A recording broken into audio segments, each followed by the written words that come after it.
إن الحمد لله نحمده ونستعينه ونستغفره ونؤمن به ونتوكل عليه ونعوذ بالله من شرور أنفسنا ومن سيئات أعمالنا من يهده الله فلا مضل له ومن يضلل فلا هادي له ونشهد أن لا إله إلا الله وحده لا شريك له ونشهد أن سيدنا ونبينا وحبيبنا ومولانا محمدا عبده ورسوله صلى الله عليه وعلى آله وسلم الذي أرسله بالحق بشيرا ونذيرا وداعيا إلى الله بإذنه وسراجا منيرا أما بعد فقد قال الله تعالى في كلامه المجيد أعوذ بالله من الشيطان الرجيم بسم الله الرحمن الرحيم والنازعات غرقا والناشطات نشطا والسابحات سبحا فالسابقات سبقا فالمدبرات أمرا يوم ترجف الراجفة تتبعها الرادفة إن الله وملائكته يصلون على النبي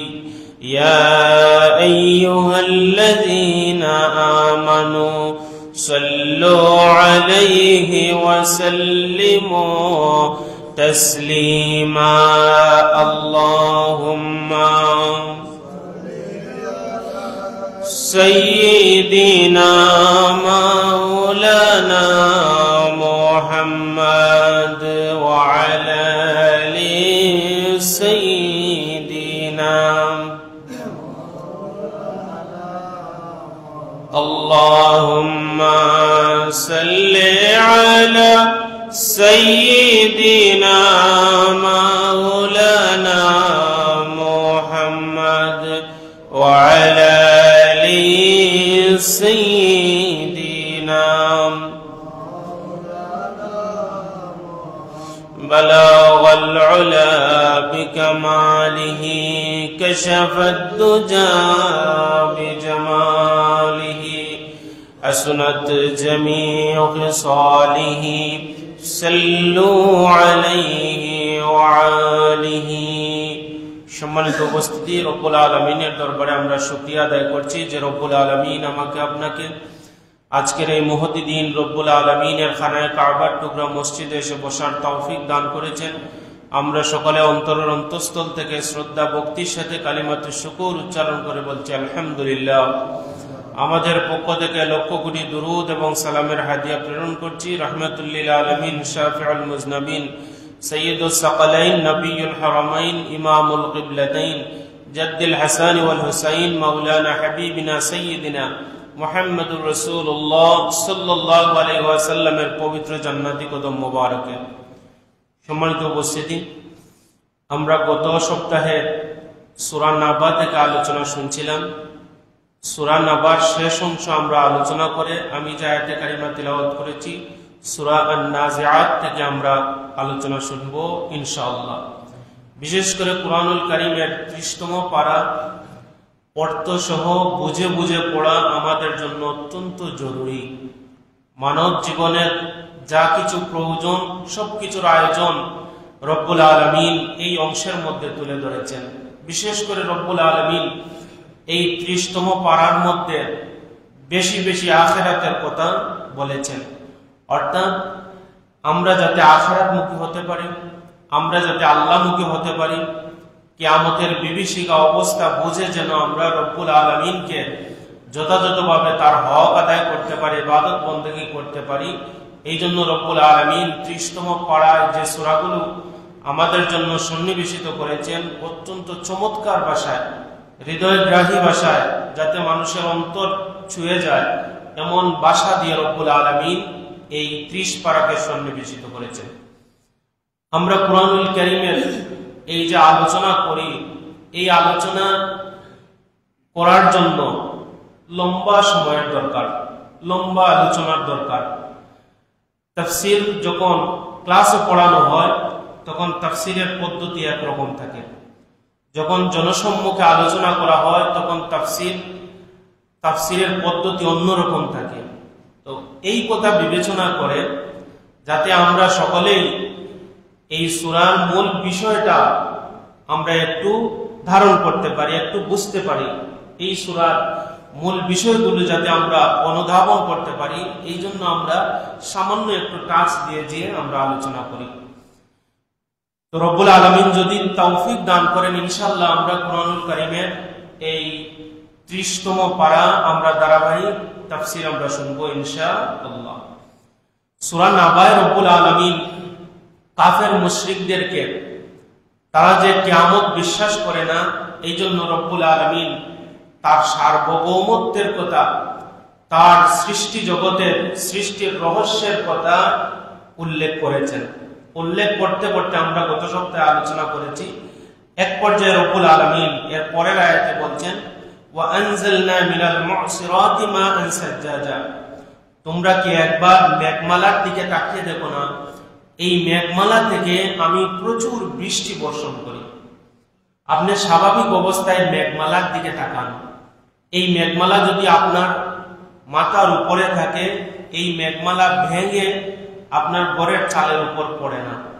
রব্বুল আলামিন এই মেঘমালাকে এমন ভাবে নির্দেশ দিলেন যাতে ফুটা ফুটা করে এই জমিনের মধ্যে পড়ে, এবং প্রত্যেকটা ফুটা কোন জায়গায় পড়বে ওই জায়গা একজন ফেরেশতার মাধ্যমে রব্বুল আলামিন নির্দিষ্ট করে দেন।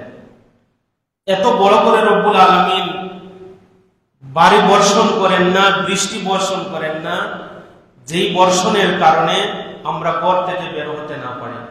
আমরা ঘর থেকে যদি বের হই আর বড় বৃষ্টির ফুটা যদি আমাদের মাথার উপর পড়ে, আমাদের মাথা ভেঙে যাবে। কত হাজার হাজার মাইল উপর থেকে এই বৃষ্টির ফুটাগুলি পড়ছে, কিন্তু কোনো মানুষের ক্ষতি করছে না। এই মাথার উপর বৃষ্টি মেঘমালা এক জায়গা থেকে আরেক জায়গায় যাচ্ছে, কিন্তু কোনো মেঘমালা আমাদের কি করছে না, ক্ষতি করছে না। মেঘমালা আমাদের উপর পড়ছে না। সুবহানাল্লাহ। রব্বুল আলামিন এই কথাই বোঝাতে চাইলেন যে একবার চিন্তা করে দেখো, আমি রব্বুল আলামিন যদি এত বড় ক্ষমতাবান হতে পারি, কিয়ামতের ময়দানে তোমাদেরকে আমি উপস্থিত করতে পারবো না, এটা বিশ্বাস করার কোনো সুযোগই নেই। সুবহানাল্লাহ। তারপর রব্বুল আলামিন বলছেন, লিনুখরিজা বিহি হাব্বাও ওয়া নাবাতা। আমি আসমান থেকে তোমাদের জন্য, মেঘমালা থেকে তোমাদের জন্য বৃষ্টি বর্ষণ করি, এই জন্য যাতে ওইগুলো দিয়ে তোমরা পৃথিবীর মধ্যে বিভিন্ন রকম গাছপালা উৎপন্ন করতে পারো, খাদ্য উৎপন্ন করতে পারো। এই খাদ্য চতুষ্পদ জন্তুর জন্য আবার মানুষের জন্য উৎপন্ন হয় বৃষ্টির পানি দ্বারা। সুবহানাল্লাহ, কি উপকারী পানি! এই পানির মধ্যে কোনো আর্সেনিক নাই, কোনো দূষিত কিচ্ছু নাই। সুবহানাল্লাহ। আমাদের পানির মধ্যে আর্সেনিক থাকে। দূষিত পানি দূর করার জন্য আমরা বিশুদ্ধ পানির জন্য কত প্রচেষ্টা আমরা করি, কিন্তু রব্বুল আলামিন বিনা ফিল্টারে, তার কুদরতি ফিল্টারে আমাদের জন্য বিশুদ্ধ পানির ব্যবস্থা করে দেন। তারপরে রব্বুল আলামিন বলছেন, ওই যে আমি আমার সার্বভৌমত্বের কথা বললাম, আমার ক্ষমতার কথা বললাম, এই ক্ষমতা এবং সার্বভৌমত্বের প্রতি ঈমান এনে তোমরা যদি মুত্তাকি হতে পারো, ওয়া জান্নাতিন আলফাফা, তাহলে আমি তোমাদের জন্য ওই জান্নাতে, ওই বেহেশতে আমি তোমাদের জন্য নিবিড় উদ্যান সমূহ আমি তৈরি করে দিয়েছি। আপনারা বলবেন উদ্যানের কথা, বাগানের কথা রব্বুল আলামিন কেন বললেন? আপনি আপনার কর্মব্যস্তময় জীবন শেষে যদি একদিন বের হয়ে যান, বাগানের মধ্যে যদি যান, কোন বাগান বাড়ির মধ্যে যদি যান, গিয়ে দেখবেন আপনার জীবনের সব সুখ যেন ওই বাগানের মধ্যে নিহিত রয়ে গিয়েছে। দুনিয়ার এই বাগানের মধ্যে যদি আমাদের সব দুঃখ কষ্ট দুনিয়ার শেষ হয়ে যায়, রব্বুল আলামিন আমাদের জন্য জান্নাতের যে নাজ নিয়ামতের বাগান রেখেছেন, ওই নাজ নিয়ামতের বাগান আমাদের জন্য কি পরিমাণ রব্বুল আলামিনের পক্ষ থেকে নিয়ামত, কি পরিমাণ আমাদের আনন্দ হবে কল্পনা করা যায় না। রব্বুল আলামিন তারপর তার এই নিয়ামতের কথা স্মরণ করিয়ে দিয়ে পরের আয়াতে রব্বুল আলামিন বলছেন, ইন্না ইয়াউমাল ফাসলি কানা মিকাতা, হে আমার বান্দারা শুনে রাখো, নিশ্চয় ইয়াউমাল ফাসলি অর্থাৎ কিয়ামতের দিন, কানা মিকাতা আমি একটা নির্দিষ্ট সময় আমি নিজে সেটাকে নির্ধারিত করে দিয়েছি। এই দিনটা আমি নির্ধারিত করে দিয়েছি। কোন জায়গায় কিয়ামত দিবসকে কিয়ামত বললেন, আর এই জায়গায় রব্বুল আলামিন বললেন ইয়াউমুল ফাসল, অর্থাৎ পৃথকের দিন। ফাসলুন শব্দের অর্থ পৃথক হওয়া, আলাদা হওয়ার দিন। রব্বুল আলামিন এই জায়গায় কিয়ামত দিবসটাকে আলাদা হওয়ার দিন কেন বললেন? কিয়ামতের ময়দানে আমরা যখন সবাই উপস্থিত হয়ে যাব, তখন রব্বুল আলামিন আমাদের লক্ষ্য করে বলবেন, ওয়ান্তাজুল ইয়াউমা আইয়ুহাল মুজরিমুন।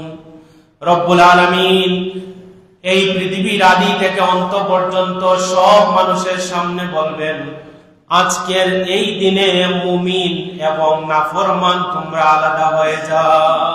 কত বড় কথা! মুমিন আলাদা হয়ে যাও, আর কাফির তোমরা নাফরমান যারা আল্লাহর নাফরমানি যারা করতে তোমরা কি হয়ে যাও? আলাদা হয়ে যাও। এই জন্য এই দিনের নাম হচ্ছে ইয়াউমুল ফাসল, আলাদা হওয়ার দিন। ওই দিন যদি রব্বুল আলামিন আমাদেরকে নাফরমানের কাতারের মধ্যে যদি আমাদের দাঁড় করিয়ে দেন, আমাদের অবস্থা বড় বেশি ভয়াবহ হয়ে যাবে। এই জন্য রব্বুল আলামিন এই নিয়ামতের কথা, তার সার্বভৌমত্বের কথা বলে রব্বুল আলামিন আমাদেরকে বলছেন ইয়াউমুল ফাসল, সেটা হচ্ছে আলাদা হওয়ার দিন। আলাদা হয়ে যাবে। কারা আলাদা হবে? মুমিন আলাদা, কাফির আলাদা, মুশরিক আলাদা, নাফরমান পাপাচারী যারা, মুজরিমুন যারা, তারা আলাদা হয়ে যাবে।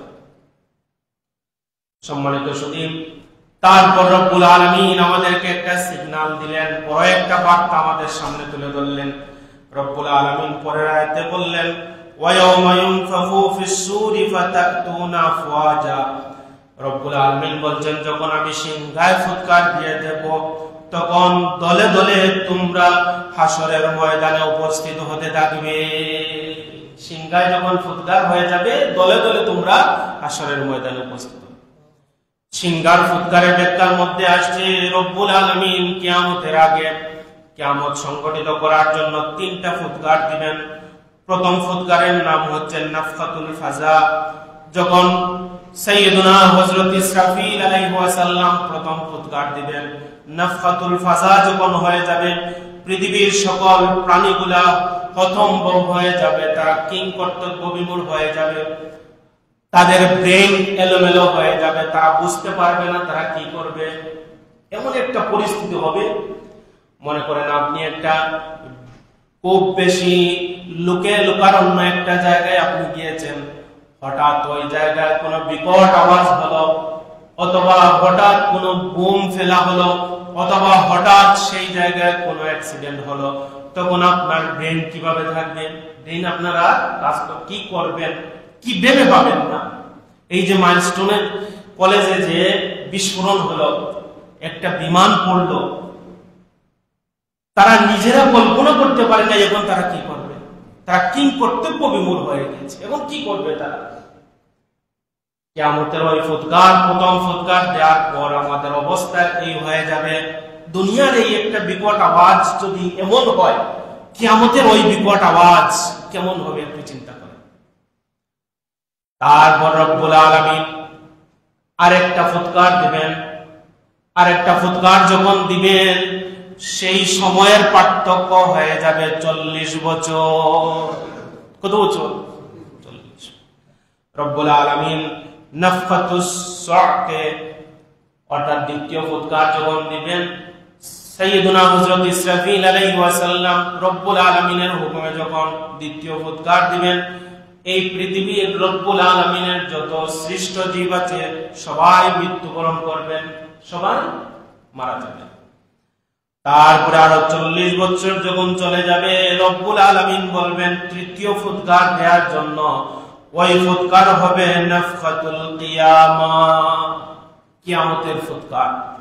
ওই ফুৎকার যখন দেবেন, রব্বুল আলামিন এই পৃথিবীর যা কিছু শুরু থেকে শেষ পর্যন্ত যা মৃত্যুবরণ করেছে, যত জন্তু মৃত্যুবরণ করেছে, যত জীব মৃত্যুবরণ করেছে, যত জিন মৃত্যুবরণ করেছে, যত মানুষ মৃত্যুবরণ করেছে, সব মানুষ জিন সব কিছুর দেহের মধ্যে রব্বুল আলামিন রূহ দান করে দিবেন।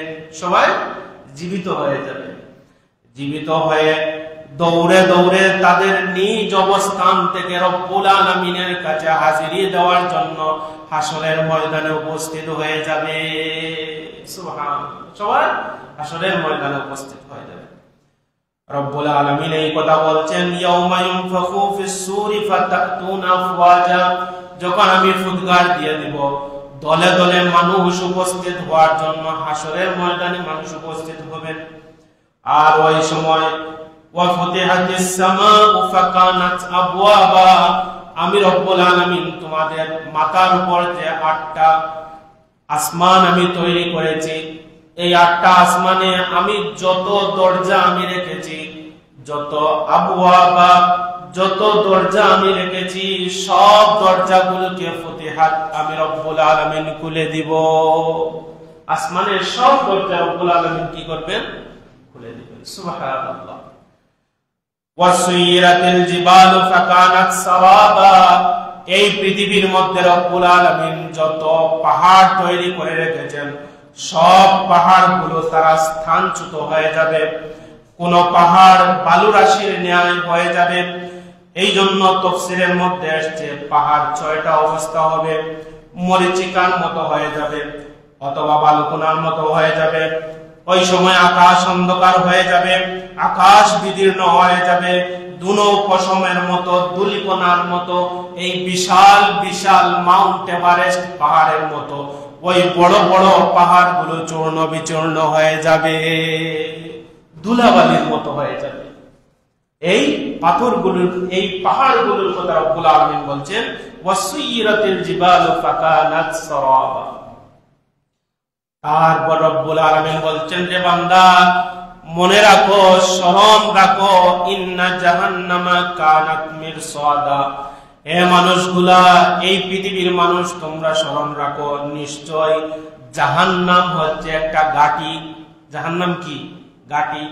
ঘাঁটি জিনিসটাকে, ঘাঁটি হচ্ছে আপনি শত্রুপক্ষকে ঘায়েল করার জন্য কোন জায়গায় আপনি ওত পেতে বসে থাকলেন, শত্রুপক্ষ যখনই কাছাকাছি আসবে আপনি শত্রুর উপর হামলা করবেন, এখান থেকে আপনি আর পলায়ন করতে পারবেন না। এর নাম হচ্ছে ঘাঁটি, এর নাম হচ্ছে মিরসাদ। রব্বুল আলামিন বলছেন, আমি জাহান্নামের একটা ঘাঁটি তৈরি করে দিয়েছি। পাপিষ্ঠ বান্দারা, আমার শত্রুরা, আমার নাফরমানরা, বেঈমানরা, যারা রব্বুল আলামিনকে সিজদা দিত না, যারা দুনিয়াকে প্রাধান্য দিয়েছে, দুনিয়াকে সবার উপরে রেখেছে, দুনিয়ার ক্ষমতাকে সবার উপরে রেখেছে, ওই মানুষগুলার জন্য আমি মিরসাদা, আমি রব্বুল আলামিন জাহান্নামের ঘাঁটি তৈরি করে রেখেছি। জাহান্নামের ঘাঁটি, কি ভয়াবহ অবস্থা হবে সম্মানিত শুধু। রব্বুল আলামিন আমাদেরকে যখন জান্নাতে প্রেরণ করবেন, মনে রাখবেন, জান্নাতে যাওয়ার আগে জাহান্নামের রাস্তা অতিক্রম করে আমাদেরকে জান্নাতে যেতে হবে। জাহান্নামের রাস্তা অতিক্রম করে আমাদেরকে কোথায় যেতে হবে? জান্নাতে আমাদের যেতে হবে। হযরত সুফিয়ান সাউরি বলছেন, রব্বুল আলামিন জাহান্নামের উপর 3টা পুল নির্মাণ করেছেন। ইবনে আব্বাস রাহমাতুল্লাহ আলাইহি তিনি বলছেন, জাহান্নামের পুলের উপর রব্বুল আলামিন 60টা কারাগার তৈরি করে রেখেছেন। জাহান্নামের পুলের উপর 60টা কারাগার। আমরা যখন জান্নাতে যাব, এই 60টা কারাগার অতিক্রম করে আমাদেরকে জান্নাতে যেতে হবে। আমরা যখন প্রথম ফটকে যখন যাব, প্রথম কারাগার যখন অতিক্রম করব, তখন রব্বুল আলামিন আমাদেরকে তাওহীদের কথা জিজ্ঞেস করবেন। আমাদের তাওহীদের কথা যখন পরিষ্কার হয়ে যাবে, সারা জীবন রব্বুল আলামিনের একত্ববাদের ঘোষণা দিয়েছি, আমরা মূর্তি পূজার ধারে কাছেও যাই নাই, আমরা মাজারেও সেজদা করি নাই, আমরা মানুষের কাছে মাথা নত করি নাই, আমরা অন্যায়ের কাছে মাথা নত করি নাই। এই তাওহীদের জবাব যখন আমরা দিয়ে যাব, রব্বুল আলামিন আমাদের প্রথম এই কারাগার থেকে রব্বুল আলামিন আমাদেরকে অগ্রসর করে দিবেন। আমরা যখন দ্বিতীয় ঘাটিতে যখন আমরা চলে যাব, দ্বিতীয় কারাগারে যখন চলে যাব, অতিক্রম করার জন্য চলে যাব, আমাদেরকে আমাদের নামাজ সম্পর্কে জিজ্ঞেস করবেন রব্বুল আলামিন। ফজর নাই, যোহর নাই, আসর নাই, মাগরিব নাই, এশা নাই, জুমার নামাজে এসে উপস্থিত হলেন, কাজ হবে? কাজ হবে না। নামাজ পড়তে হবে। ওই জায়গায় যখন নামাজের হিসাব দিতে পারবেন না, ওই জায়গায় আপনি আটকা পড়বেন, ওই জায়গায় আমরা নিঃশেষ হয়ে যাব, ওই জায়গায় আমাদের ঠিকানা হয়ে যাবে। নামাজ ছাড়া জান্নাতে যাওয়ার কল্পনা করার সুযোগ নেই। সম্মানিত সুধী, তৃতীয় জায়গায় যখন যাব, তখন রব্বুল আলামিন আমাকে আপনাকে জিজ্ঞেস করবেন, যদি আমাদের সম্পদ সম্পর্কে জিজ্ঞেস করবেন, আমি যে সম্পদ দিয়েছিলাম ওই সম্পদের যাকাত আদায় করেছো কিনা, বৎসর শেষে ওই সম্পদের হিসাব করেছো কিনা, না আমি তোমাকে যা সম্পদ দিয়েছি সবকিছু শুধু খাও দাও ফুর্তি করো, এরকম করে করে বিনাশ শেষ। আর যাকাতের সময় কিছু পুরান লুঙ্গি, কম দামি লুঙ্গি দিয়ে যাকাত আদায় করে ফেললাম কিনা, এই জায়গায় রব্বুল আলামিন আমাদের যাকাত সম্পর্কে জিজ্ঞেস করবেন। যাকাত দিয়েছো কিনা? ফরজ না হলে সেটা ভিন্ন কথা, ফরজ হলে যথাযথ আদায় না করলে ছাড়া পাবো না। চতুর্থ, যখন কারাগার আমরা অতিক্রম করব, আমাদের জিজ্ঞেস করবেন, তুমি রোজা সম্পর্কে জিজ্ঞেস করবেন। তোমার জীবনের 70 বছর, 80 বছর, 50 বছর রমজানুল মুবারকের রোজা পেয়েছো, এই রোজার যথাযথ হক আদায় করেছো কিনা। যদি ওই ঘাটিটা আমাদের জন্য পরিষ্কার হয়ে যায়, আমাদেরকে অনুমতি দেওয়া হবে পঞ্চম ঘাটি অতিক্রম করার জন্য। পঞ্চম ঘাটিতে আমাদের জিজ্ঞেস করা হবে, হজ করার সামর্থ্য ছিল কিনা।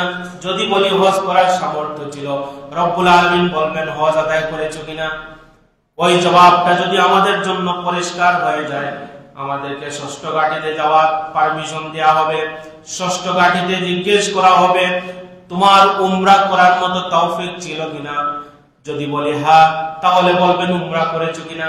যদি করি, তাহলে ওই ঘাটটা রব্বুল আলামিন অতিক্রম করার সুযোগ দিবেন। সপ্তম ঘাটে যখন আমরা চলে যাব, তখন বড় একটা কথা রব্বুল আলামিন জিজ্ঞেস করবেন, সেটা বলবেন, তুমি কি তোমার জীবনে কোনোদিন জুলুম করেছো? তোমার অধীনস্থ পরিবারের উপর জুলুম করেছো কিনা? তোমার সন্তান সন্ততির উপর জুলুম করেছো কিনা? তুমি যদি এলাকার মেম্বার হও, ওয়ার্ডের মানুষের সাথে জুলুম করেছো কিনা? আর যদি চেয়ারম্যান হও, তোমার পুরো ইউনিয়নের সাথে তুমি জুলুম করেছো কিনা? এমপি যদি হও, পুরো একটা তোমার এরিয়ার মধ্যে তুমি জুলুম করেছো কিনা?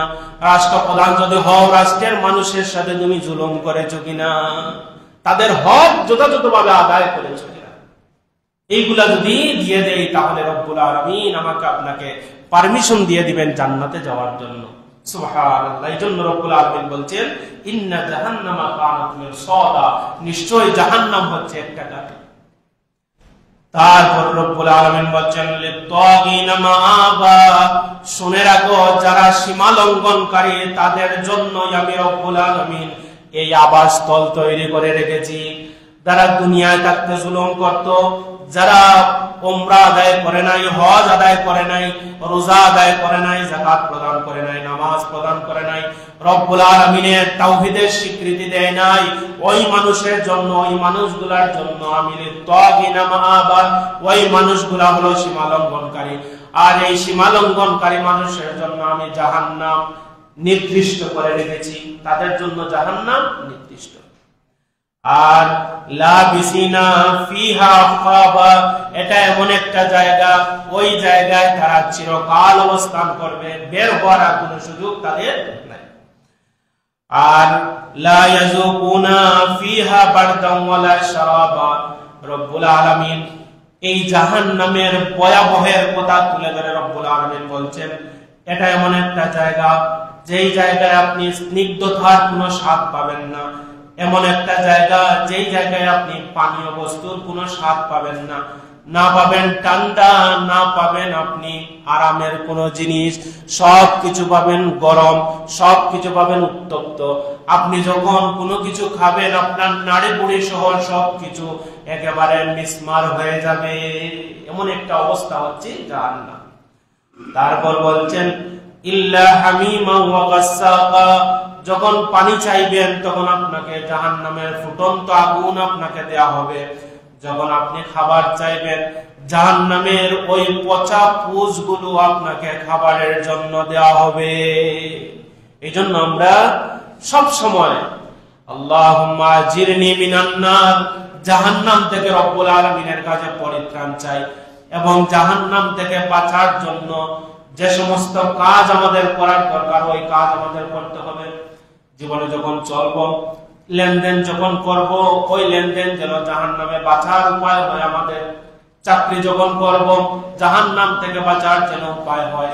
ব্যবসা যখন করব জাহান্নাম থেকে বাঁচার যেন উপায় হয়। একজন মানুষ যদি তার দিমাগের মধ্যে, তার স্মৃতির মধ্যে, তার মানসপটের মধ্যে যদি এটা জাগ্রত করে আমি রব্বুল আলামিনের নিকট আমাকে জবাব দিতে হবে, তাহলে মনে রাখবেন রব্বুল আলামিন ওই মানুষকে জান্নাত দিয়ে দিবেন। যদি বলেন সুবহানাল্লাহ। তারপর রব্বুল আলামিন বলছেন লাহুম শারাবুম মিন জাহিম, এটা হচ্ছে এমন একটা জায়গা যেই জায়গায় শুধুমাত্র জাহান্নামের পানীয় তাদেরকে পান করতে দেওয়া হবে। জাযাআন ওয়াফাকা, আর রব্বুল আলামিন তাদেরকে যে ওই জাহান্নামের পোজ দিলেন, খাবার দিলেন, এটা হচ্ছে তাদের প্রতিদান। এটা হচ্ছে কি? এটা হচ্ছে তাদের প্রতিদান। এটা তাদের প্রাপ্য ছিল, এটা তাদের প্রাপ্য ছিল, এই জন্য তারা এটা ভোগ করছে। তারপর রব্বুল আলামিন বলছেন ওয়া ইন্নাহুম কানু লা ইয়ারজুনা হিসাবা, তারা এত এমন মানুষ যারা রব্বুল আলামিনের কাছে হিসাবের তারা ভয় করত না।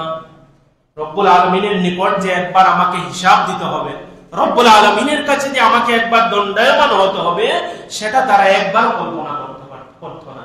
অর্থাৎ দুনিয়াকেই সবচেয়ে বেশি প্রাধান্য দিত। আমরা তো এরকম যে দুনিয়া আমাদের একেবারে মাথার উপর আর সবকিছু হচ্ছে নিচে।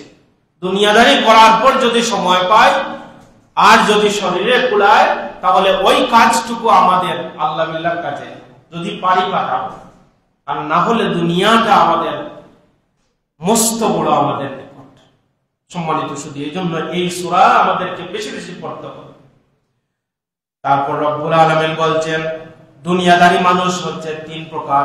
লা ইউমিনুনা, তারা আল্লাহর উপর ঈমান আনে না, তারা দুনিয়াদার। লা ইউতাওয়াফাউনা, রব্বুল আলামিনের নিকট যে তারা প্রত্যাবর্তন করবে সেটা তারা বিশ্বাস করে না। লা ইয়াখাফুনা, আর তারা রব্বুল আলামিনকে ভয় করে না। এরা হচ্ছে দুনিয়াদারি মানুষ। তারপর রব্বুল আলামিন বলছেন ওয়া কাযযাবু বিআয়াতিনা কিযাবা, এই মানুষগুলা তো সেই মানুষ যাদের সামনে আমি রব্বুল আলামিনের আয়াত সমূহ, আমি রব্বুল আলামিনের নিদর্শন সমূহ প্রকাশমান। অর্থাৎ রব্বুল আলামিন কোরআনের যে আয়াতগুলা তুলে ধরলেন ওইগুলা যদি আপনি একবার পড়েন, কোরআনুল কারীমের সূরা নাবা যদি একবার পড়েন, আপনার সামনে দুনিয়া এবং আখিরাতের পুরো চিত্রটা আপনার সামনে ফুটে উঠবে। এই চিত্রটা ফুটে ওঠার পরও মানুষ কি করে? অস্বীকার করে। এই চিত্র ফুটে ওঠার পরও মানুষ আল্লাহর নাফরমানি করে। এই চিত্র ফুটে ওঠার পরও মানুষ ফজরের নামাজ পড়তে চায় না। ঠিক কিনা বলে?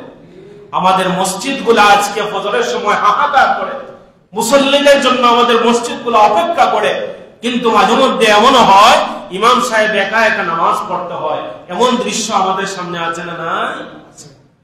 কিন্তু আমরা নামাজ পড়তে চাই না।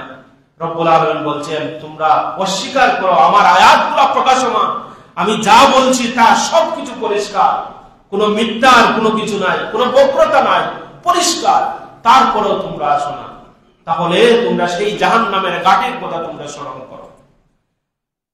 তারপর রব্বুল আলামিন বলছেন ফাযুকু ফালান নাযীদাকুম ইল্লা আযাবা, জেনে রাখো জাহান্নামে যাওয়ার পর তোমাদের শাস্তি কোনোদিন কমবে না, বরং জাহান্নামের শাস্তি প্রতিনিয়ত, প্রতিটা সেকেন্ডে, প্রতিটা মুহূর্তে, প্রতিটা দিনে জাহান্নামের শাস্তিগুলা বাড়তে থাকবে।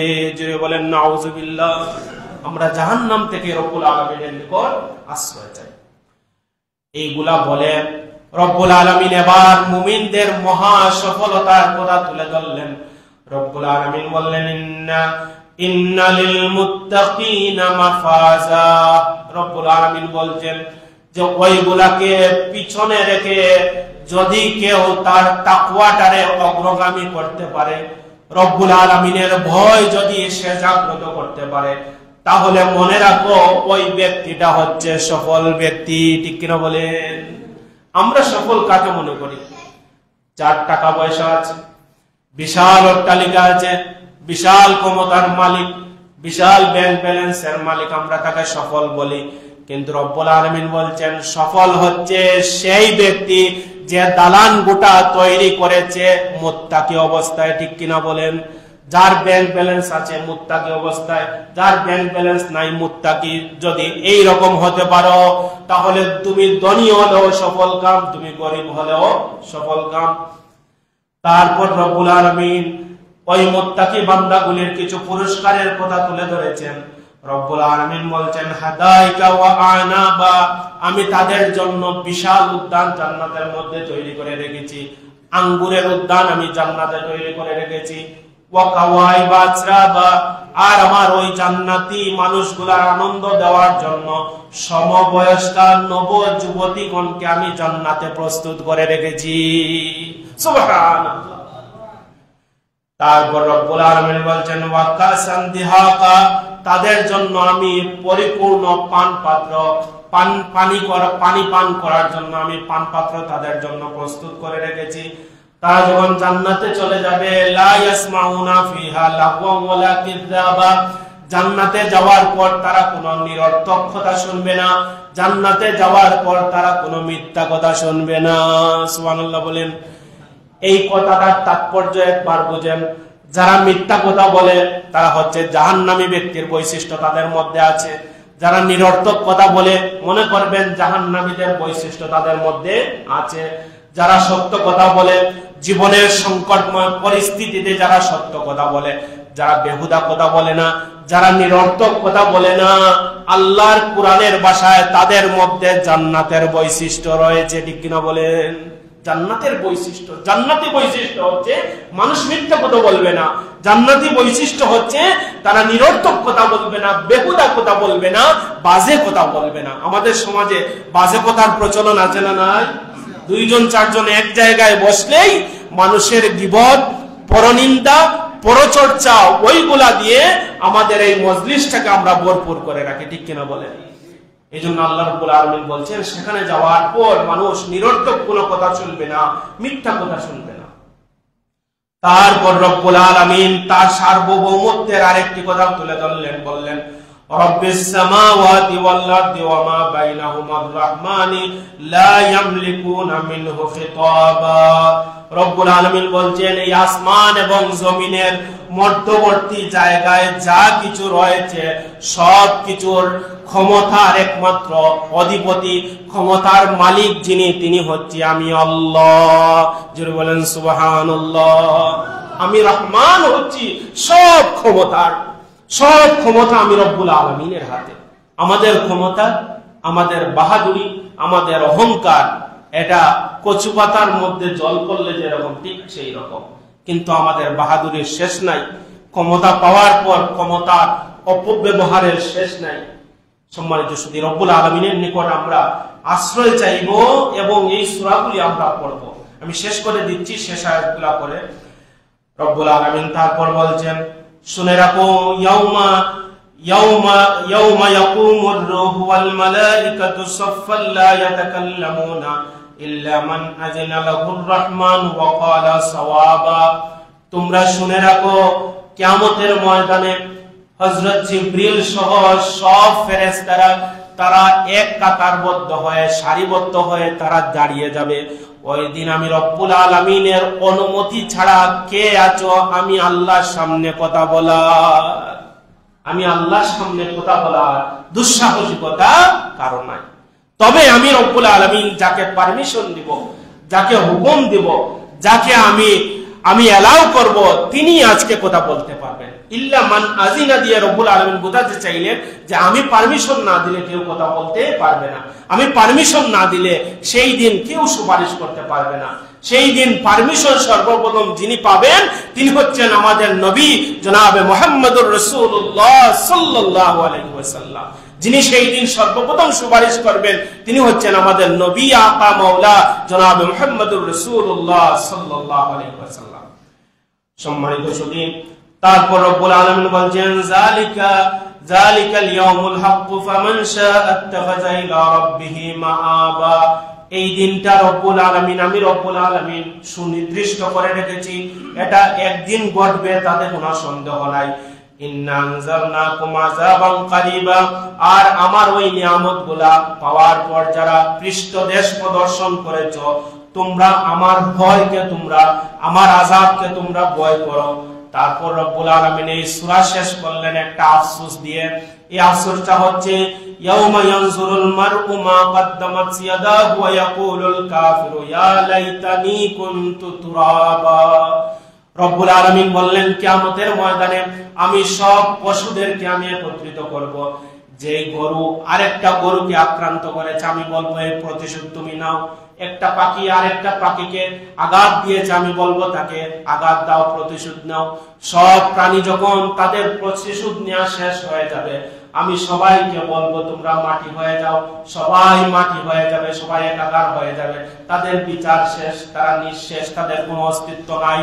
ওই মুহূর্তে কাফির মুশরিক নাফরমান যারা আল্লাহকে যারা ভয় করে নাই, জীবনের মধ্যে নামাজকে রাখে নাই, হজকে রাখে নাই, যাকাতকে রাখে নাই, সব সময় রব্বুল আলামিনের আইনকে পিছনে রেখেছে, ওই মানুষগুলা আফসোস করে বলতে থাকবে ইয়া লাইতানি কুনতু তুরাবা।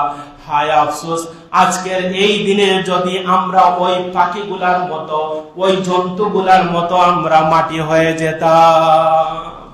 এই আফসোস করে, এই আফসোসের কথা রব্বুল আলামিন বলে এই সূরাকে শেষ করেছেন। আমার ইচ্ছা ছিল যে সূরা নাজিয়াত আলোচনা করব, রব্বুল আলামিন তৌফিক দান করলে আমরা সূরা নাজিয়াত থেকে আলোচনা করব আগামী সপ্তাহে। আপনাদের সবাইকে আলোচনা শুরুতে আসার জন্য উদাত্ত আহ্বান জানিয়ে আজকের আলোচনা শেষ করছি। ওয়া আখিরু দাওয়ানা আনিল হামদুলিল্লাহি রাব্বিল আলামিন। আল্লাহুম্মা আমিন। ربنا فاغفر لنا ذنوبنا وكفر عنا سيئاتنا وتوفنا مع الأبرار وسلام على المرسلين والحمد لله رب العالمين.